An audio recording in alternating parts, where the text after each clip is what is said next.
বিভিন্ন রাজ্যে দেশের নানা প্রান্তে আমি ঘুরে বেড়াই এবং সেখানে প্রচুর মন্দিরে আমি যাই।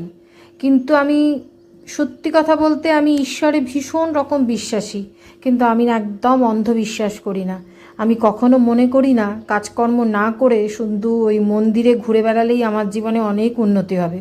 আমি কর্মে বিশ্বাস করি, আর বিশ্বাস করি আমি যদি মানসিকভাবে ঠিক থাকি, আমার মন যদি অন্য কারোর সম্পর্কে ক্ষতি না চায় এবং সেটা যেন আমার থেকে নাও হয়, তাহলে আমার ক্ষতিও কেউ করতে পারবে না। সাময়িক সমস্যা হলেও বা কি, আমি ঠিক সেটাকে ওভারকাম করব। ঘুরে বেড়াতে ভীষণ ভালোবাসি। জীবনের শুরুতে প্রচুর পরিশ্রম করেছি, যেটুকুনি সঞ্চয় করার করেছি। এখন আমি মিডল এজে আছি, এখন আমি মনে করি ঘুরে বেরিয়ে নিজেকে আরও বেশি ভালো রাখতে হবে।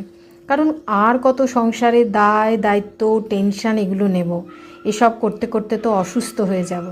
তো সেই কারণে এই আমার ভ্রমণের নেশা। তো আমরা দীঘাতে বেড়াতে এসেছি, এই দীঘা গেটের সামনেটা দিয়ে যাচ্ছি। এটা দেখতে খুবই সুন্দর।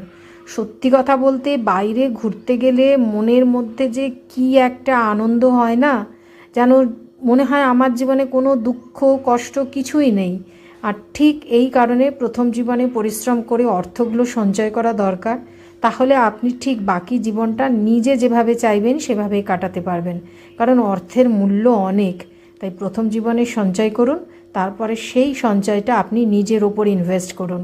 এটা এক ধরনের ইনভেস্টমেন্ট। অনেকে হয়তো বলবে বাজে খরচা, যে এত বেড়াতে যায় এত খরচা করে, কিন্তু না, এই ইনভেস্টমেন্ট দরকার।